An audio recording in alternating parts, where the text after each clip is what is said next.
개를 사랑하는 한 사람이 있었습니다.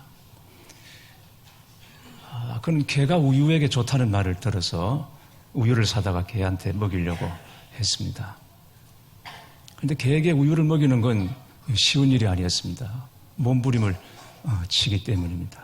그래서 우유를 먹일 때는 항상 머리를 붙잡고 개에게 우유를 먹였습니다. 어느 날 우유를 사다가 개에게 먹이는데 그날은 개가 너무 세차게 머리를 흔드는 바람에 컵이 땅에다 그냥 떨어지고 우유가 쏟아지고 말았습니다.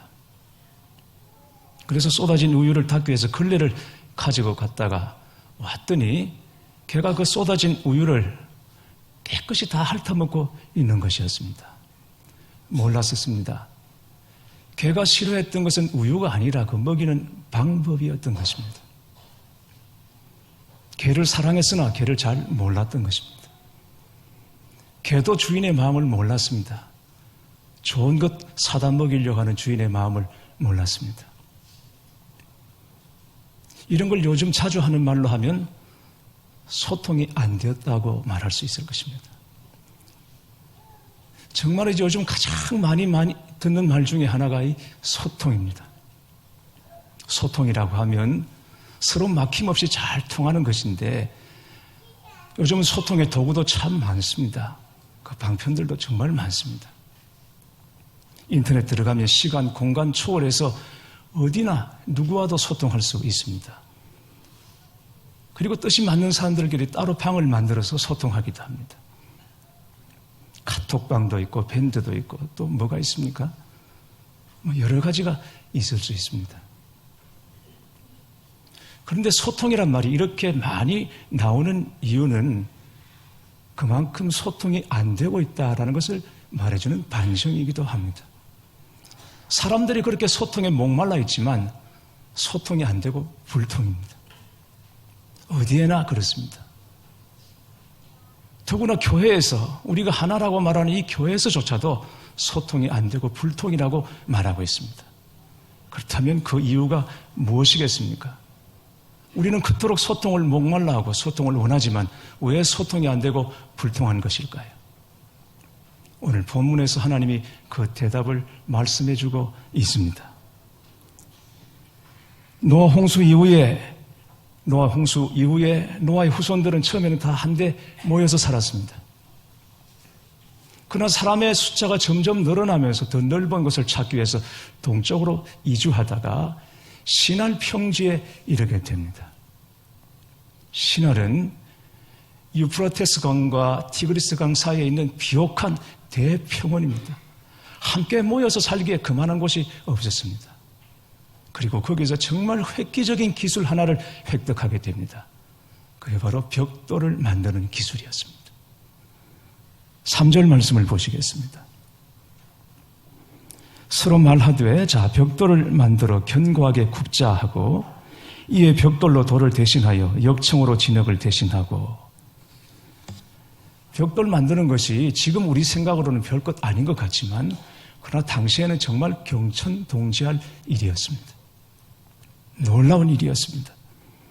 이전까지는 나무나 돌을 가지고 집을 지었습니다. 나무는 손쉬운 재질이지만 너무 약합니다. 오래가지 못합니다. 돌은 단단하기는 하지만 너무 무겁고 다듬기가 힘듭니다. 그러나 벽돌은 진흙을 부어서 단단하게 원하는 대로, 원하는 크기로, 원하는 양만큼 만들어낼 수가 있습니다. 거기다가 벽돌끼리 서로 이어 붙일 수 있는 역청까지 발견했으니 이제는 큰 집을 자기들이 원하는 대로 지을 수 있게 된 것입니다. 이 사람들이 벽돌을 구우면서, 벽돌을 만들면서 생각한 것이 있습니다. 4절 말씀을 함께 보시겠습니다. 또 말하되 자 성읍과 탑을 건설하여 그 탑 꼭대기를 하늘에 닿게 하여 우리 이름을 내고 온 지면에 흩어짐을 면하자 하였더니. 벽돌을 만들면서 이 사람들은 세 가지를 생각했습니다. 하나는 큰 성을 만들자. 그리고 그 안에서 우리의 모든 문제를 해결하자. 두 번째는 탑을 하늘에 닿을 만큼 높이 쌓아서 우리 이름을 나타내자. 그리고 세 번째, 이 도시 안에 우리가 살면서 더 이상 흩어지지 말자, 흩어짐을 면하자라는 것이었습니다. 그들이 이런 생각을 한 까닭이 있습니다. 자기 조상들이 홍수에 심판받은 이야기를 들었습니다. 기억하고 있습니다. 이제 설령 그런 심판이 다시 찾아온다 하더라도 우리가 심판을 두려워하지 않고 살아가도록 망대를 높이 쌓고 그리고 그 도시 안에서 우리끼리 한번 사람답게 살아보자, 이런 생각을 한 것입니다. 여러분, 어리석은 생각이죠. 우리 생각이 너무나 어리석죠. 그러나 지금도 벽돌로 하늘에 닿을 만큼 탑을 쌓는 어리석은 사람들이 너무 많습니다. 사람이 마음만 먹으면 뭐든지 다 되는 줄 아는 사람도 있습니다. 원하는 소원 그 한 가지만 이루어지면 행복해질 줄 아는 사람도 있습니다. 자녀들에게 그냥 공부만 열심히 하라고 가르치는 부모도 있습니다. 돈만 벌면 잘 살 줄 압니다. 다 벽돌로 하늘에 닿을 만큼 탑을 쌓는 어리석은 시도입니다. 여러분, 그 모든 것이 다 이루어진다 하더라도 하나님이 빠지면 결국 아무것도 아니라는 것을 아셔야 합니다. 생각해 보십시오. 지금 우리는 신할평원에서 그들이 그토록 꿈꾸었던 크고 높은 도시를 이미 이루고 살고 있습니다. 그런데도 불구하고 우리는 그렇게 행복하지 않습니다. 요즘은 왜 그렇게 집들을 높이 짓는지 모르겠습니다. 지금 세계에서 가장 높은 빌딩이 두바이에 있죠. 828m라고 합니다. 그랬더니 사우디에서 질세라 이제는 1000m에 이르는 건물을 세우겠다고 합니다. 1000m면 1km입니다. 건물이 1km입니다. 오늘 여러분, 그 1km 꼭대기에 살아도 사람은 결코 그것 가지고 행복하지 않습니다. 상식적으로 생각하면 과거보다 수백 배, 수천 배는 더 행복해야 정상입니다. 그런데 아무리 편하게 살고 잘 살아도 행복하지 않습니다. 이유가 무엇이겠습니까? 진정한 행복은 하나님께서 우리 마음속에 주시는 것이기 때문입니다. 하나님께서 역사하시는 일이어야 그게 진짜 복이 되고 기쁨이 되는 줄 믿으시기 바랍니다. 사도 바울은 로마서 14장 8절에 이렇게 말합니다. 우리가 살아도 주를 위하여 살고 죽어도 주를 위하여 죽나니 그러므로 사나 죽으나 우리가 주의 것이로다. 그리고 고린도전서 10장 31절에는 그런즉 너희가 먹든지 마시든지 무엇을 하든지 다 하나님의 영광을 위하여 하라. 우리도 이 중심으로 살면 틀림없습니다. 믿으시기를 축원합니다. 신할평지에 바벨탑을 쌓으면서 사람들이 결의했습니다. 손을 꼭 잡고 다짐했습니다. 우리 흩어지지 말자. 절대 흩어지지 말자. 손을 잡고 결의했습니다. 그러나 오늘 본문에서 가장 중요한 메시지가 그들이 온 사방으로 흩어지는 것과 관련이 있는 것을 볼 수 있습니다. 말씀 보십시오. 4절입니다. 온 지면에 흩어짐을 면하자. 그랬습니다. 그런데 8절에 그들을 온 지면에 흩으셨으므로 9절에 그들을 온 지면에 흩으셨더라. 흩어지지 말자고 손을 꼭 잡았는데 하나님이 그들을 흩으셨습니다. 왜냐하면 하나님께서 아담과 하와를 창조하시고 하신 말씀이 있습니다. 생육하고 번성하여 땅에 충만하라. 그리고 노아 홍수 위에 살아남은 사람들에게도 하나님 똑같은 말씀을 주셨습니다. 생육하고 번성하여 땅에 충만하라. 이게 하나님의 명령이었습니다. 그런데 흩어지기가 싫었습니다. 하나님의 명령을 거부하는 것입니다. 하나님 뜻을 거절하는 것입니다. 사람의 고집이 얼마나 강한지 모릅니다. 내 생각대로, 내 뜻대로, 내 주장대로 하고 싶은 이 강한 것이 우리 속에 얼마나 깊게 자리 잡고 있는지 모릅니다. 하나님은 흩어지라고 하시는데 흩어지지 않으려고 발버둥을 칩니다. 똘똘 뭉쳐 살고 싶습니다. 그런데 하나님은 흩어지라고 하시니까 괜히 하나님은 우리를 고생시키시고 우리를 괴롭게 하는 것 같다. 그래서 거부한 것입니다. 흩어지지 말자. 하나님께 대항하려고. 이건 하나님을 대적하는 것이었습니다. 그래서 성을 쌓았습니다. 절대 흩어지지 말자는 거죠. 교회 여러분, 오늘 아셔야 합니다. 바벨탑은 단순히 높은 구조물이 아니었습니다. 당시 인간 최고의 발명품, 발견, 이 벽돌을 만들어서 마천루를 쌓았다. 이게 여러분 아닙니다. 고대에 아주 높이 쌓은 탑을 지구라트라고 하죠. 지구라트는 신전이에요. 그들이 믿는 신께 제사하던 장소였습니다. 여러분, 신할 평야에서 이 모여서 사람들이 바벨탑을 쌓았다는 것은 높은 구조물 하나를 세웠다는 것이 아니라 그들이 이제는 하나님이 아니라 다른 신을 섬기기로 마음에 의논했다라는 것입니다. 그런 의지를 가졌다는 것입니다. 우리가 원하는 대로 우리 일을 방해하지 않고 우리가 살고 싶은 대로 그냥 용인해주고 묵인해주고 덮어주는 그런 신이 우리에게는 필요하다. 그리고는 그들이 그 신을 택했다는 것을 말하는 것입니다.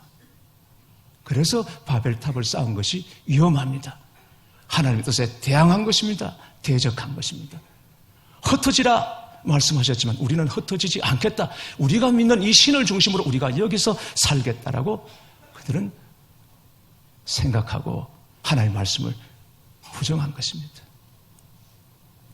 감리교 목사가 되면 세 가지를 준비하고 살아야 한다고 말합니다. 첫 번째가 설교 준비하고 있어야 되고, 그리고 이사갈 준비해야 되고, 그리고 죽을 준비를 해야 된다고 말합니다.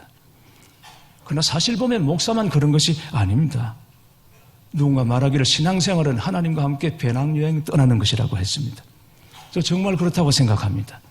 여러분 어떻습니까? 하나님 믿고 하나님의 계획에 맡기고 하나님의 뜻에 따라 함께 배낭여행 떠날 각오로 여러분 신앙생활을 하고 계십니까? 아니면 하나님 뜻은 생각하지도 않고 내 방법, 내 힘, 자신의 지혜로 자기가 하고 싶은 대로 그렇게 살아가고 있습니까? 그렇다면 그게 바로 바벨탑 정신입니다. 요즘 제 마음의 고맹거리가 지금 담임 목사실 제 책상 위에 그리고 휴대폰 안에 지금 가득 쌓여 있습니다. 후원을 요청하는 편지들이 막 와 있기 때문입니다. 들어보고 읽어보면 꼭 도와주어야만 사정들이 거기 다 있습니다. 확답을 드릴 수가 없어서 얼마나 힘드십니까? 기도하겠습니까? 기도하겠습니다. 그렇게만 말합니다.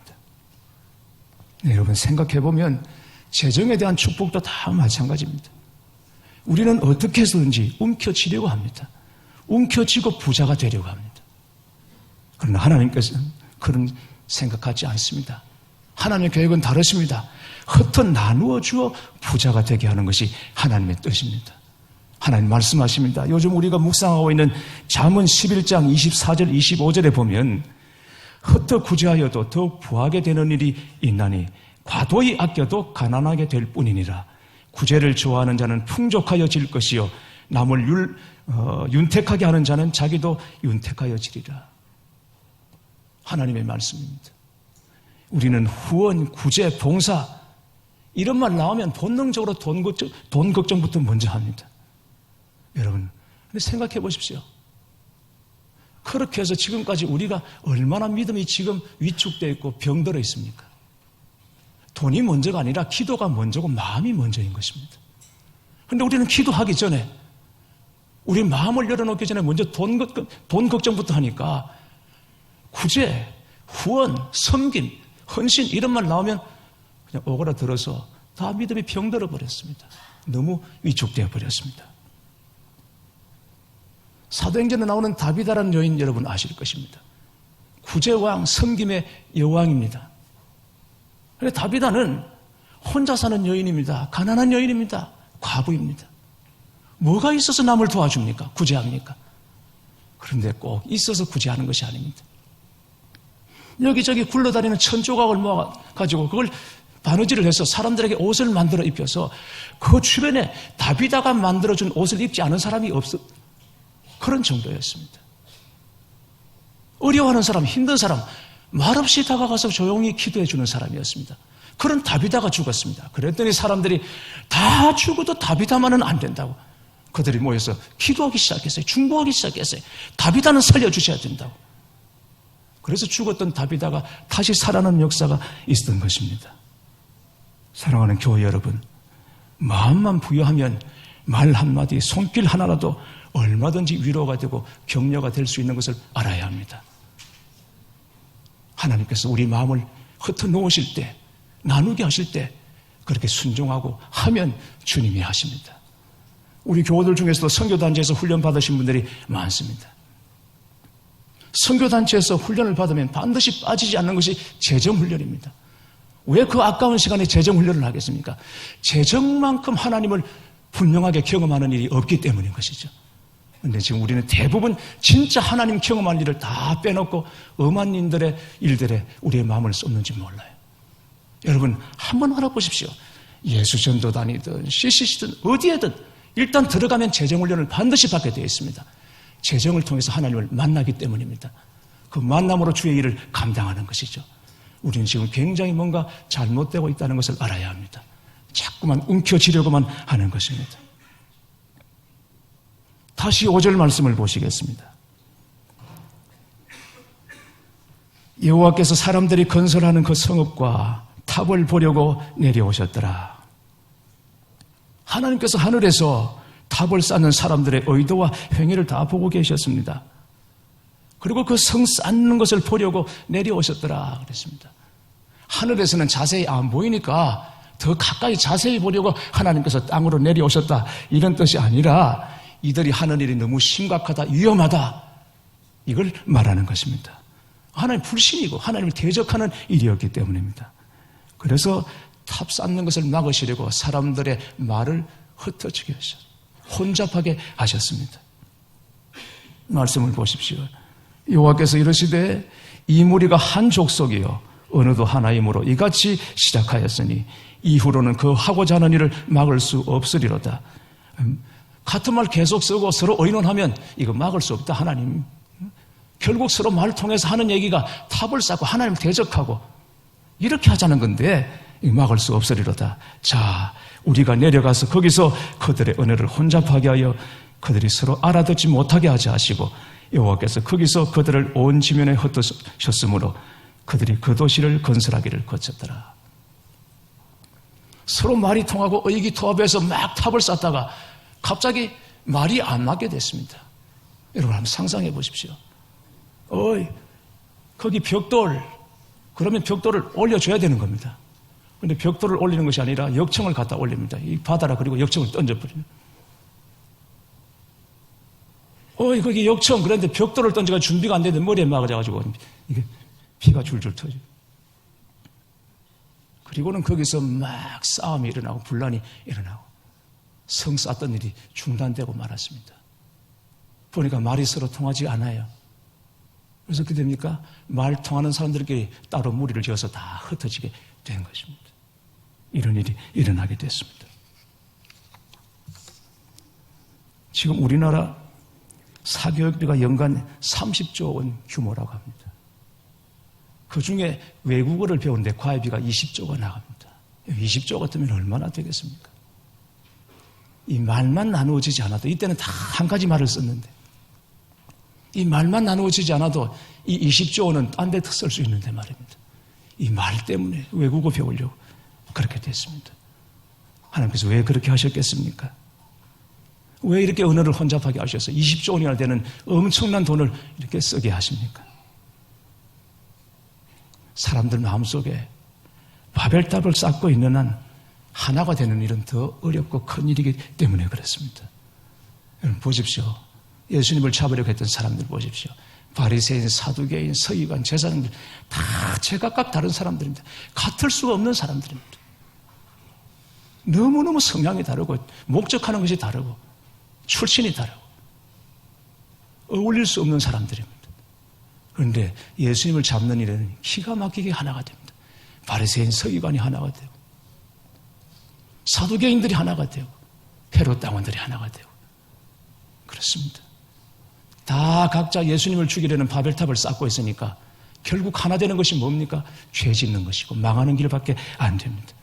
그래서 하나님께서 언어를 혼잡하게 하실 수밖에 없었던 것입니다. 하나님을 떠나 마음대로 살려고 하는 욕망, 이 걷잡을 수 없이 일어나서 서로 더 악하게 만들어버리는 것이죠. 서로 더 강팍하고 완악하게 만들어버리는 것이죠. 그렇게 되면 하나님께서 노아 홍수 후에 다시 세상을 심판하셔야 되는데 심판하지 않겠다. 이제는 이런 걸로 내가 세상을 심판하지 않겠다 약속을 하셨으니 하나님께서 그들을 그대로 두실 수가 없어서 결국은 언어가 혼잡하게 하신 것입니다. 모임이나 회의를 해보면 서로 말이 안 통해서 답답할 때가 여러분 있죠. 같은 목적과 이 의도를 가지고 모였는데 회의를 해보고 모임을 가져보면 말이 안 통합니다.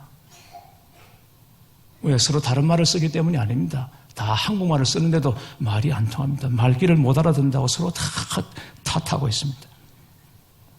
왜 그렇습니까? 각자 다 마음의 바벨탑을 쌓고 있기 때문에 말이 안 맞는 것입니다. 그래서 같은 말을 한국말을 쓰면서도 부산말을 쓰면서도 말이 안 통한다. 어떻게 당신은 말귀를 못 알아듣냐? 가정이나 교회에서 어디서나 자기 식대로 하면서 자기 병문대로 하면서 중심의 바벨탑을 가지고 있으면서 그렇게 살아가면 여러분 말이 안 통합니다. 다 다른 나라 말 쓰는 것처럼 혼잡하게 됩니다. 그거는 통역도 안 됩니다. 할 수 없는 겁니다. 그런데 성경을 보면 바벨탑에서 나누어졌던 이 언어가 다시 통합되는 일이 벌어지죠. 언제입니까? 그렇습니다. 사도행전 2장에 보면 오순절에 성령이 임하시면서 구음이 흩어졌다가 다시 합쳐지는 놀라운 역사가 일어납니다. 나가다락방에 120문도가 모여서 기도했습니다. 10일째 되는 날 오순절에 성령이 그들 가운데 임하였습니다. 그런데 각자 난곳 방언으로 말하는데 서로가 알아듣기 시작합니다. 거기 모인 사람들은 메소포타미아, 갑바도기아, 부르기아, 리비아, 애굽, 메대 각지에서 믿는 사람들이 모였습니다. 언어권이 다르고 문화권이 다릅니다. 다 다른 말을 씁니다. 그런데 성령이 임하시고 서로 말을 하는데 애굽 사람이 리비아 사람 말을 알아듣고 리비아 사람이 메대 사람 말을 알아듣고 다 서로 알아듣는 역사가 일어났습니다. 이게 성령의 역사였습니다. 언어의 장벽이 무너지고 말았습니다. 말이 통하는 일이 일어나게 된 것입니다. 성령의 역사입니다.